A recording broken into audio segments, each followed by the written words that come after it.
Hello, and welcome to Bridgeford Trust Company's Delivering Direction and Control podcast series. Our podcast series is designed to educate, challenge, and inspire listeners while keeping you updated on developments regarding modern trust law and powerful planning opportunities available, all in an effort to deliver direction and control to clients and their advisors. Well, hello, everybody. This is David Warren with another installment of our podcast program. We're very excited to continue the discussion with thought leaders all over the country and around the world. And I always say, this is my favorite part of the week, having the opportunity to talk to people about big ideas and the nuances in our industry. And now we're approaching 60 episodes, which is fantastic. And I'm very proud of it. And I'm proud of the people who have taken the time to listen and watch. And today is an exciting one. I always enjoy these for different reasons because of the differences in the guests we've had. But the topic and the guest today is very important to me, given my history and my experience as an attorney in the trust space, because there's a tremendous focus on helping those with disabilities. And Jeff Llewellyn is a tremendous professional I had the opportunity to meet years ago, based in Pennsylvania at Rockwood Wealth, and he has done an amazing job carving out a niche, not just for business development purposes, but because it's an issue that is near and dear to his heart, given the fact that he has a child with special needs. And so he took his life experience and turned it into a service and an offering, helping families really all over the country that are dealing with children and not just children, family members with special needs. He's a CFA, CFP. I'm not sure the other designation. I think it's an insurance designation. I'm not going to try to say it, Jeff. I'll let you say. But he has tremendous experience in the financial planning arena, and he takes that and his passion to the world of those with disabilities and shepherds and helps them. There's something that I came across, and I love the way you said this, Jeff. You say you move families from overwhelm to action by taking one secured step at a time. And I love that quote. So I'm going to say it again. You move families from overwhelm to action by taking one secure step at a time. And that's a great way to say it. And also a great title for a book that you have written, I believe, that is called Secured Steps, which we're going to talk a lot about in detail. You also have a podcast called Secured Steps, and of course a YouTube channel. So Jeff, it's a real pleasure to have you here. Very briefly, I mentioned to you, I have developed a passion in this area back when I was practicing law, mentioned in Pennsylvania, not far from where you guys are. And then when I got into the trust space, I really saw firsthand the power and importance of special needs trusts, the work that you were doing. And that's where my passion was developed. So I had the pleasure of being a trust administrator on several special needs trusts. Moving on to Bridgeford after we started Bridgeford, we do them at Bridgeford. It's some of the most gratifying work that I've ever done professionally, and I know my team feels the same way. So before I let you say hello, I want to congratulate you for turning your passion into something real to help families around the country, and it's a real pleasure to have you here. Thank you, David. Great to have some more time with you. I think it's a while ago since we sat at a table and chatted about our families. But before we get into the content for today, congrats on the 60th episode. I'm a longtime listener, first-time caller, as they say.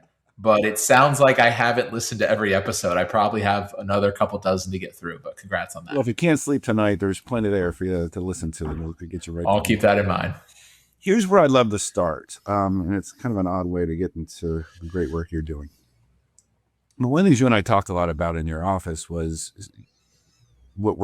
I perceived as sort of the problems in the industry. A lot of people I had run into back when I had practiced law, and then when I became a trust person and now in a trust company, is people have created this niche as a marketing tool and a way to make money, which obviously we all have to put food on our plates. But I ran into the worst in this industry, where people would cobble together an awful service model. And really the whole reason they were targeting it was to manage money and to capture assets and get AUM and the whole pure sales, and the service wasn't there. And I we had talked about an experience I had with a judge where the industry was just wrought with people who were just trying to capture assets. They really didn't care about special needs. They didn't care about, taking care of these families the way you do.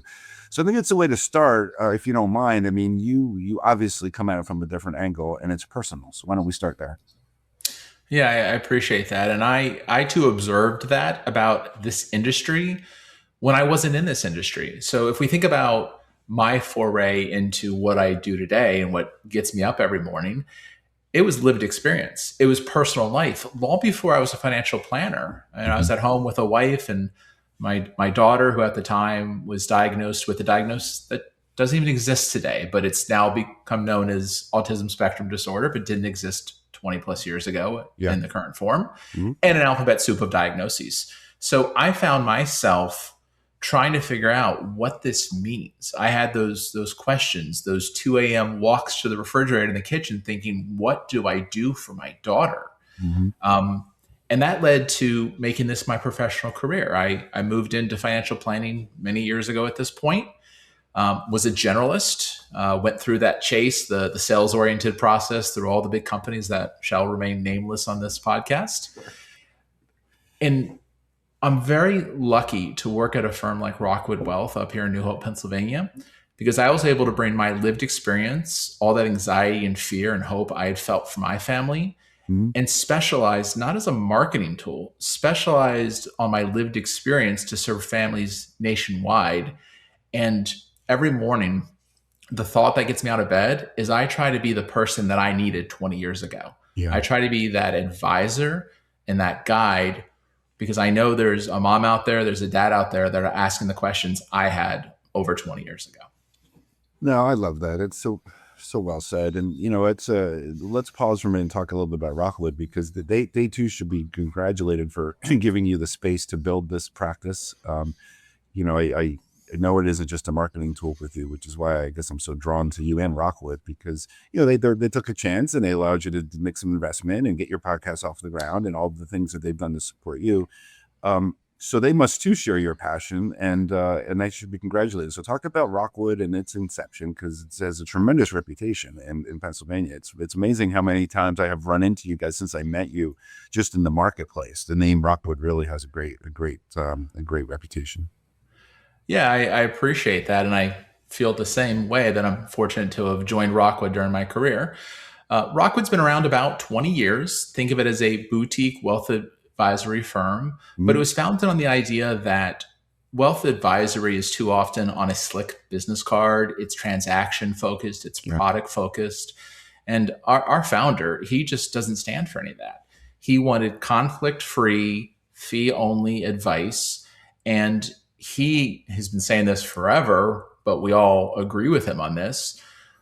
What a wealth advisory firm can do for the community in which it operates, whether that's geographic or you think about the special needs community, we can make that community better when we're doing our best work.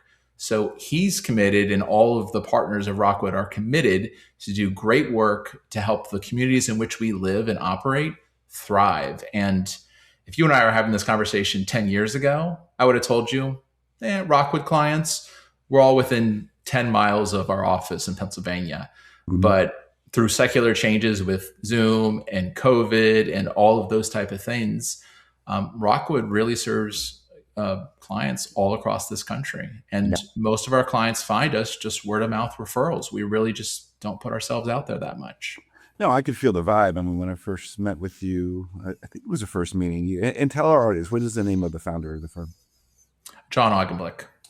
Yeah, so when I first met, I think it was our first meeting, he joined us for a minute, and you can definitely feel a different vibe from him that I think is felt through the whole company. I mean, there's something special going on there, and it isn't just, as you say, a marketing, slick business card. There's definitely, obviously, a concern for the community and for people. Otherwise, he wouldn't have given you the space to build what you've built. So let's go back to what you have built there.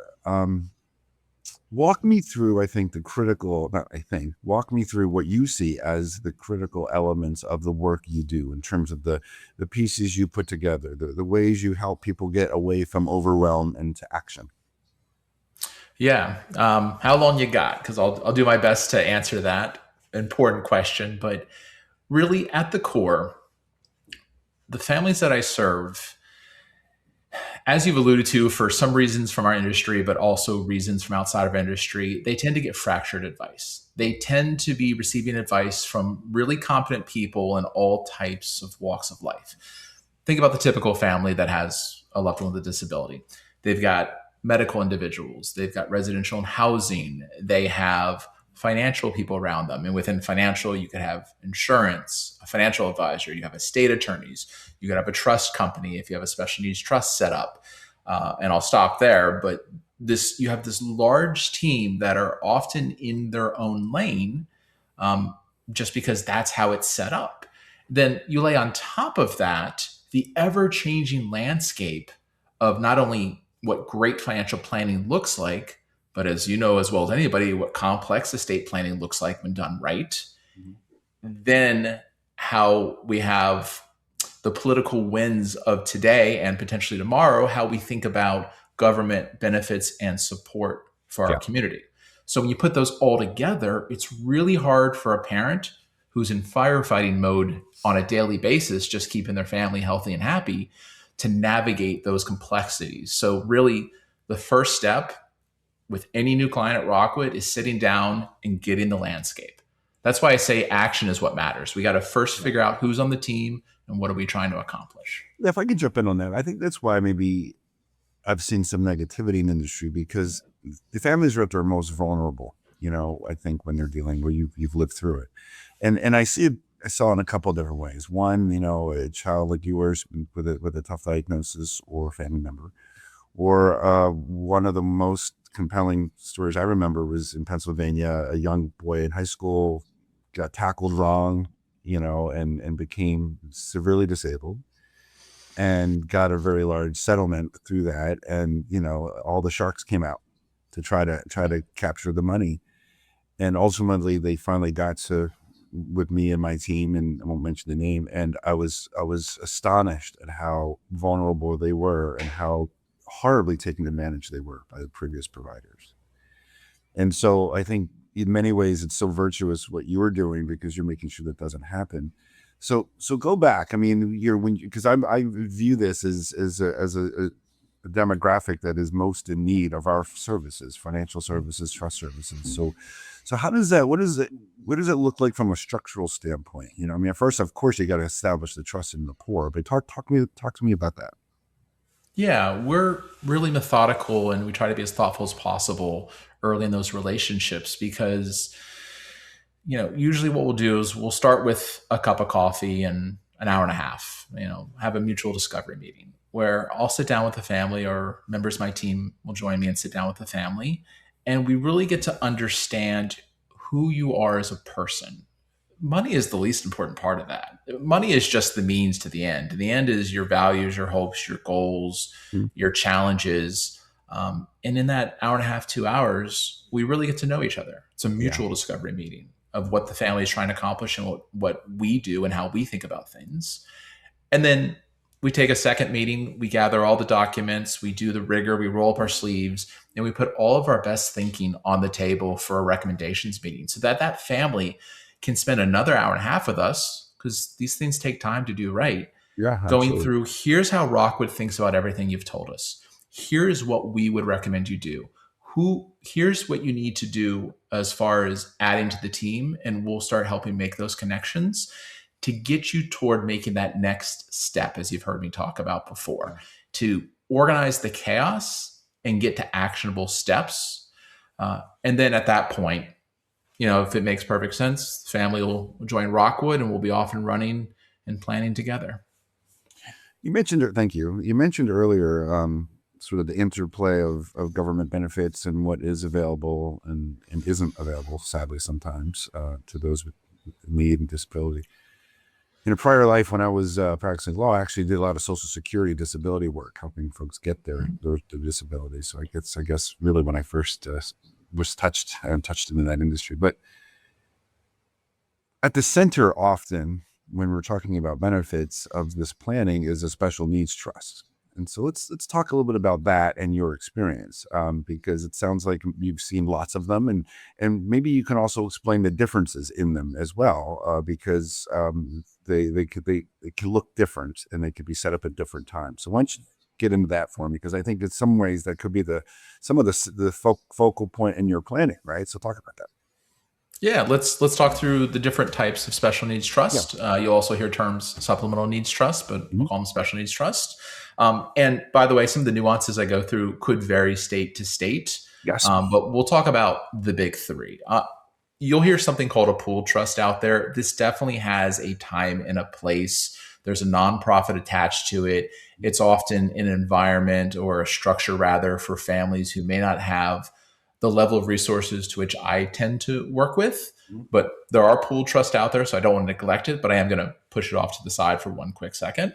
I'll focus instead on first-party special needs trusts and third-party special needs trusts. First-party special needs trust, sometimes called a Medicaid payback trust, is when the disabled individual, and you gave a great example of it, somebody that experiences an injury through a car accident or an athletic thing, and they get some kind of settlement or windfall, or frankly had their own assets in their name, they can set up a first-party special needs trust, put those assets out of their social into the entity that is that special needs trust, and they simply, I say simply, but they need to register that with the state in which the situs is in place, because there is a provision there that if they're on needs-based care, particularly Medicaid and some of the services offered there, it's a Medicaid payback trust, meaning they will participate in those benefits, assuming they have other eligibility. They'll be able to use the supplemental needs trust during their lifetime, but upon their passing, the state in which it's registered has the opportunity to be paid back for resources spent during that individual's lifetime. So that's a first-party special needs trust. Third party is actually the one that I probably more often see, though I see both. Third party is the same mechanism. You have this trust structure set up in its own tax ID. The individual who is disabled is the beneficiary of that trust, but that trust is funded with other people's money that comes from sources other than individual, often parents, grandparents, siblings, you name it. It's a way to fund the supplemental needs of the disabled individual while maintaining their eligibility for Medicaid and other needs-based programs. Yeah, let's talk about that, because that's sort of the nuance and which makes these trusts, all trusts should be administered properly, but these in particular, if the trust company gets it wrong, it has serious financial consequences, because these are looked at and there's court accountings, and ultimately it can cost a family a lot of money if the trust company gets it wrong. So talk about that. I mean, I want our audience to understand here that in many respects, special needs trust is so much a conduit to make sure that a disabled person gets the benefits they're entitled to, state and federal. So talk to me about that. Oh, super important. Important to have good governance on any trust, but even more so on a special needs trust for, I would say, two key reasons. And then let's talk through the roles of that trust. The first key reason is in other types of trusts, the beneficiary has a lot of power, right? They can request certain principal or certain amounts through often what's called a HIMSS provision, but think of it as health and maintenance and support, things of that type of thing. But that beneficiary has a lot of power. I can go to my trustee and say, hey, you owe me X%, please send it. In the special needs trust world, the beneficiary has less power. Why? Because they don't have the right to pull money, because that would be an available asset for calculating benefits. Therefore, the trustee and the individuals and companies around that trust have a lot more power and liability should something go wrong. So that's the first difference as to why trust administration is so critical. And let's be clear, these have to be irrevocable for sure. I want to make sure the audience understands these are irrevocable trusts. Some people, in the scenario I'm discussing, yes, irrevocable. So relative to the mechanics of these trusts, explain to us why it's so important, or what are you seeing are the most important elements of the trust administration in these trusts? Well, mechanically, there's a few key things, right? So one thing we got to think about is if we make any distribution directly to that beneficiary and create this available resource challenge, this absolutely could disrupt benefits. And on the surface, that may not seem like a big deal. Okay, we sent $10,000 to the beneficiary's bank account. Oh, oopsie, we'll restart benefits. No, no, no. It can be a major disruption because you're working with government entities. So if we are now above the asset limit, there may be a pause on Medicaid services, which could be Medicaid waivers, which could be tied to not only income, but also supports, health, residency. It can have far reaching consequences. Now, you could go clean up that $10,000, but now you got to get back through the process of getting benefits restarted. And I don't know about you, David, but last time I was at the DMV or any government agency, things don't move very quickly. So we want to be very careful about disrupting. Yeah, it's critical. And I think that's where the devil's in the details in two aspects of this. I mean, a trust and estates attorney may have a lot of experience drafting trusts, but this is a very nuanced. These two trusts you just described, types of trusts, are very nuanced. So, I tend to gravitate towards attorneys who have an expertise in this area, because if the words aren't right, it's devastating. And the same thing for trust companies. Trust companies can tell you they're an expert in special needs trusts to capture the business, but you got to really vet and make sure that the trust officers have actually administered one before. And do they understand the perils if they get it wrong, and how devastating it could be to the family if government benefits are shut off. So to me, it gets back to our point: is this can't be approached as just a marketing tool to capture business. There's real expertise here that needs to be sought after when these families need these kinds of services. And I know in Pennsylvania there are a handful of phenomenal special needs trust attorneys that I'd worked with over the years, and really around the country now. But I'm preaching to the choir. I know with you. I just think it's important that the audience understands that when something like this needs to be addressed, they need to get the right players involved. This is a highly specialized niche. And talk to me about that. I would imagine you've run into attorneys around the country that may not have a lot of experience. How do you delicately get them to understand that you need expertise on this? You are spot on, because if you simply Google estate attorneys or you ask your neighbor who did their will, you'll get plenty of names. You'll find attorneys that talk about estate planning, and maybe they can handle the basic documents. But for me, that's one of the most important relationships that I'm usually bringing to the table with new families, is bringing that trusted estate attorney who understands and specializes in special needs planning. Because for me, with a trained eye, it becomes pretty obvious pretty quickly when I look at the draft of trust documents, and I didn't go to law school. Really, you can tell boilerplate trust documents that are meant to be a fit for a typical trust situation versus ones that were designed with the statutes and rules specific for the state in which you are located. Yep. So I am often referring special needs attorneys to my families, but I do that with tremendous care and control, frankly, because we got to get that just right.